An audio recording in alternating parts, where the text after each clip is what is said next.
Le message que nous pouvons donner à la France, ou à la politique française, ou à ces personnes qui détestent l'islam, mourrez avec vos haines. Depuis l'Arabie, au commencement de l'islam, l'islam a remporté la guerre de Badr. L'islam a remporté la guerre de Ahzab. L'islam a remporté la guerre contre les Arabes. La France a commencé la guerre contre l'islam, c'est pas maintenant, mais l'islam avait combattu la France à l'époque. Les Perses avaient combattu l'islam, l'islam a combattu, il a gagné le combat contre les Perses. Les Romains ont voulu combattre l'islam, mais l'islam a gagné contre les Romains. Ça fait près de 1500 ans, 1400 ans et plus qu'on combat l'islam, mais l'islam remporte toujours la guerre. Car Dieu dit yuriduna liyutfi'u nurallahi bi afwahihim wa ya'ba Allah wa ya'ba Allah illa an yutimma nurahu walau kariha al-mushrikun. Ils veulent combattre et éteindre la lumière de Dieu avec leur bouche, en d'autres termes avec leurs médias. Wa ya'ba Allah, mais Dieu refuse catégoriquement illa an yutimma nurahu, sauf que il va parachever cette lumière mohammedienne et islamique. Même si ces idolâtres refusent, Dieu va le faire.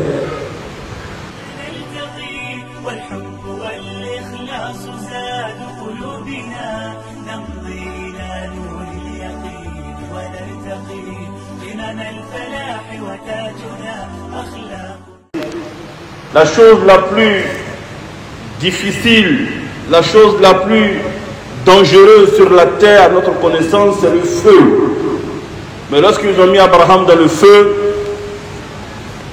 parce qu'il était connecté à Dieu, Dieu a dit au feu, sois une fraîcheur et une tranquillité pour Abraham.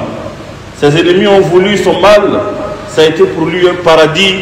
Et lorsqu'ils ont posé la question à Abraham, quel est le meilleur moment de ta vie que tu as connu sur la terre? Il dit, c'est le temps que j'ai passé dans le feu qui était prévu pour me brûler. Les difficultés ne sont plus difficultés si tu es avec Dieu. Les malheurs ne seront plus malheurs si tu es avec Dieu. La misère ne serait pas une misère si tu es avec Dieu. Manque d'argent ne serait pas une pauvreté si tu es avec Dieu. Mais tous les bonheurs physiques, matériels qu'on connaît de ce monde est pire que l'enfer si tu n'es pas en relation avec Allah. Ce n'est pas ce que les gens voient, mais c'est la satisfaction qui manque de ton cœur qui va te faire souffrir. Tout le temps en train de courir, jamais le temps de sourire. Tout le temps en train de pleurer, jamais le temps de remercier.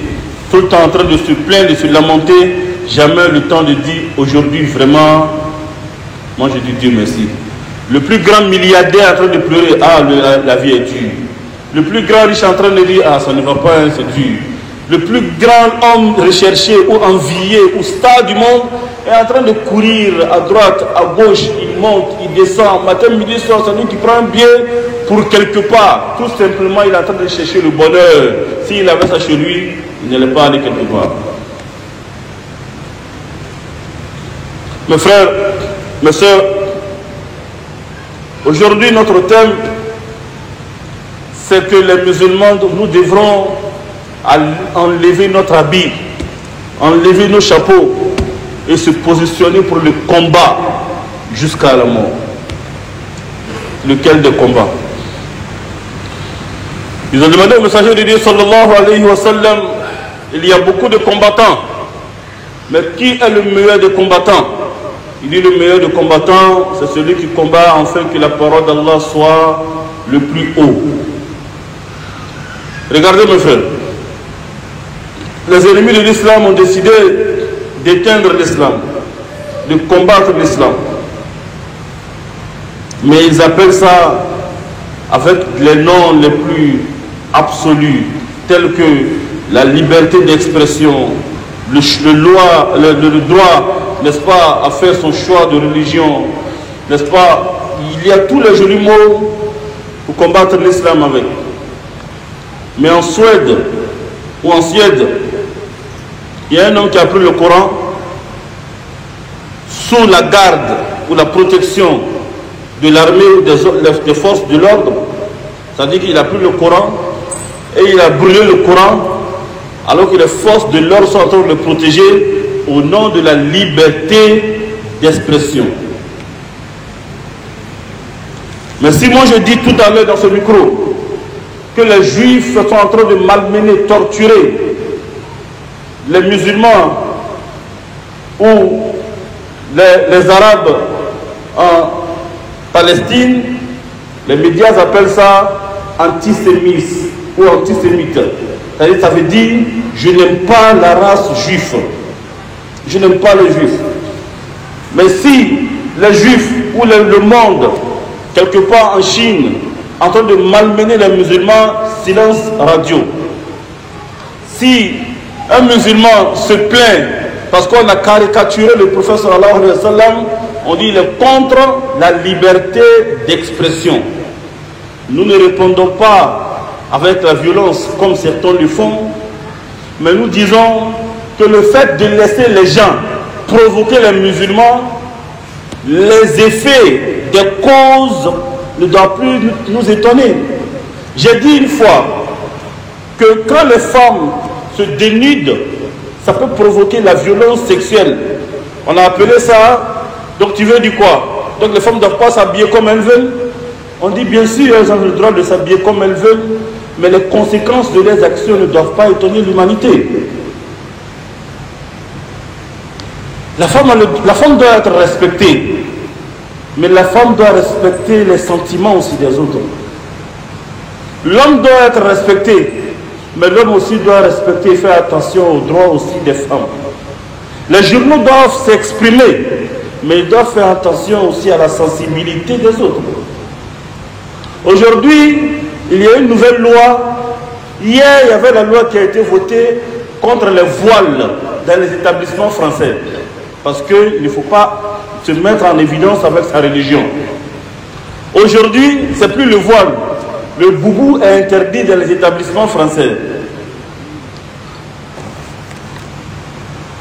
On interdit le voile. Avant, c'était le voile intégral. Après, même, c'est le voile indice religieux. Aujourd'hui, c'est le boubou, le abaya, que les femmes peuvent porter.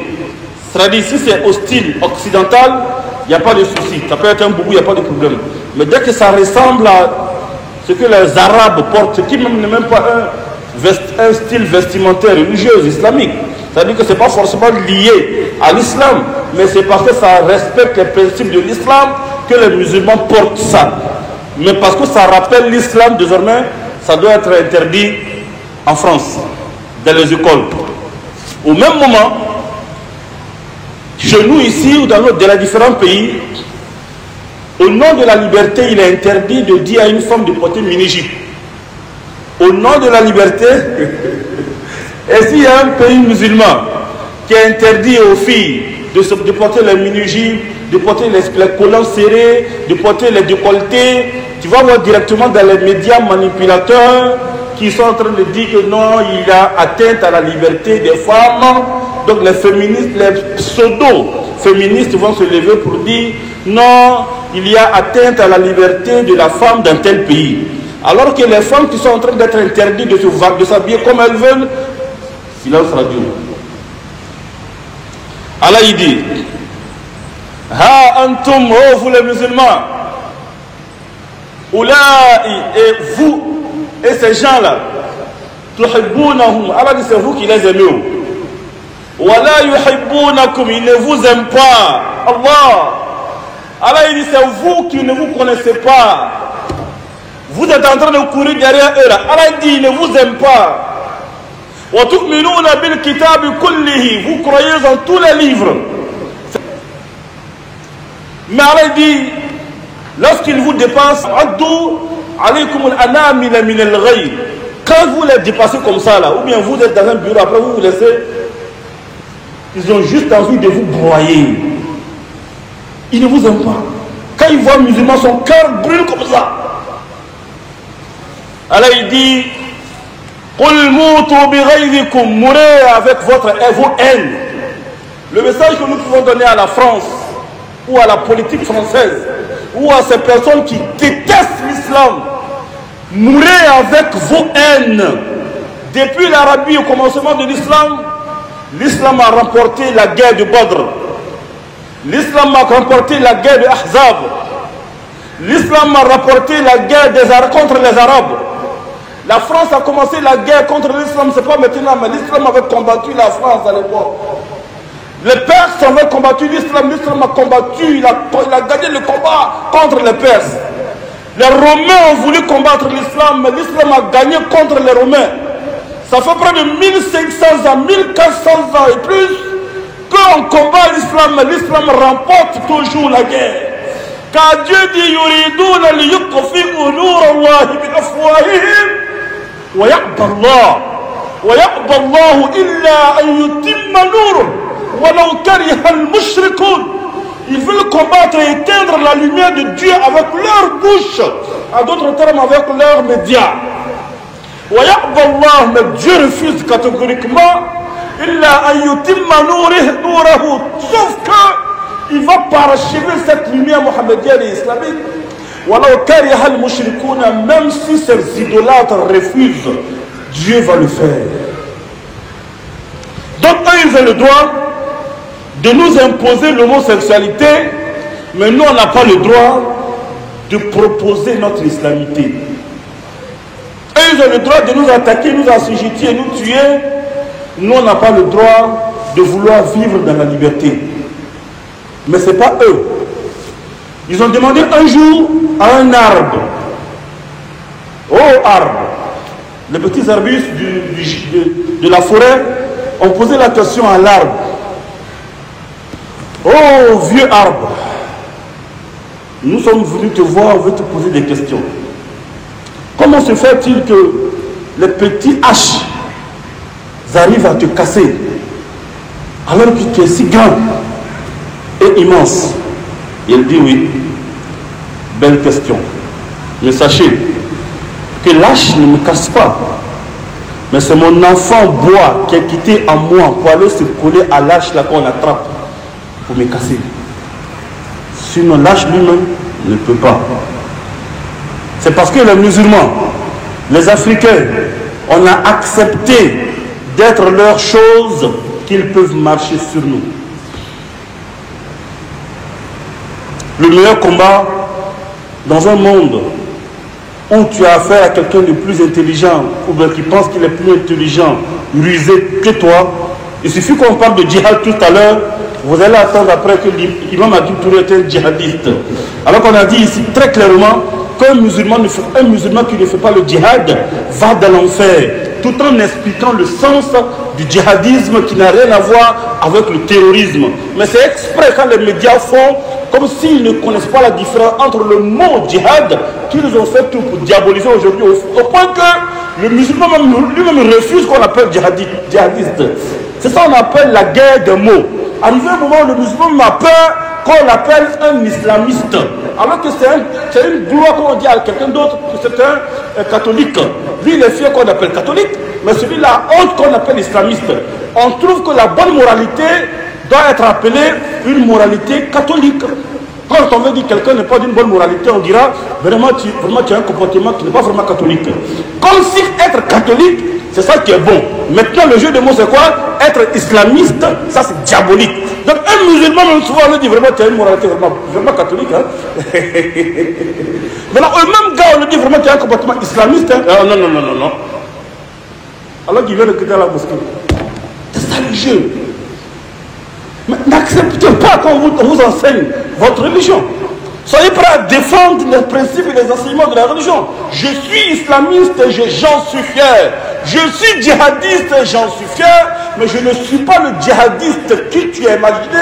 Je ne suis pas dans l'interprétation, dans le sens que tu donnes au djihadiste, ni au sens et à l'interprétation que tu donnes à l'islamisme. Je ne suis pas ce que tu veux que je sois. Mais tu es libre de penser ce que tu veux. Je suis ce que Dieu veut que je sois. Et je suis fier aussi de rester ce que je suis. C'est tout. On ne se dérobe pas. Ça déjà c'est un effort. Le djihad veut dire simplement l'effort. Et Dieu nous demande وَجَاهِدُوا فِي اللَّهِ حَقَّ جهاده هو اجتباكم وما جعل عليكم في الدين من حرج ملة أبيكم إبراهيم هو سماكم المسلمين من قبل وفي هذا ليكون الرسول شهيدا عليكم وتكونوا شهداء على الناس فأقيموا الصلاة وآتوا الزكاة واعتصموا بالله هو مولاكم فنعم المولى ونعم النصير. Alors dit le fait d'être un homme de djihad, même là, le fait d'être un homme de djihad, il dit c'est ça qui est votre religion. Millata abikum Ibrahim. Il dit c'est ça qui est la voie de votre père Abraham, qui vous a donné le nom musulman. Donc le djihad de la fin, le djihad, il dit le fait d'être musulman là, le fait d'être dans le djihad constant là, c'est ça le musulman.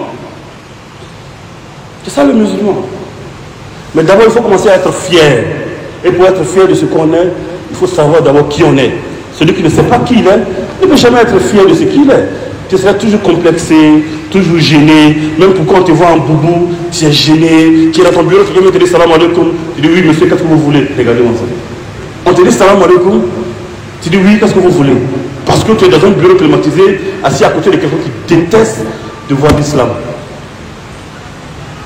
Et parce que tant que tu n'arrêtes pas d'être complexé, tu seras toujours malmené, tu vas accepter, n'est-ce pas, les principes des autres. Honte à un musulman qui, quand on lui dit, mais Dieu dit dans le Coran de couper la main des gens. Oui, bon, moi-même, vraiment, ici musulman, mais il faut reconnaître que certaines choses doivent être revues. Tu es plus intelligent ou c'est Dieu qui est plus sage que toi. C'est vous qui connaissez mieux que Dieu. Je respecte les lois et les principes de mon pays, mais j'aime, je préfère la loi de mon Dieu. Je respecte les lois de mon pays, mais j'aime et je préfère la loi de mon Dieu. Je propose, si je suis dans le Parlement, à ce qu'on fait venir la loi de Dieu au Parlement, s'ils ont voté autre chose, je respecte et je me soumets. Mais je lutterai toujours de la voie, avec une voie pacifique et démocratique, parce que aussi c'est ça qui nous lie, qui nous vraiment fait vivre avec ceux qui ne sont pas musulmans, mais qu'ils sachent. Au même moment que je respecte leur loi, mais je préfère la loi de Dieu. Et j'en suis fier. Et je suis contre toute personne qui impose avec la violence, la guerre et les armes. Mais je passerai par toutes les voies pacifiques pour proposer la loi de mon Dieu. Si tu n'as pas encore compris ça, tu n'as pas encore commencé l'islam.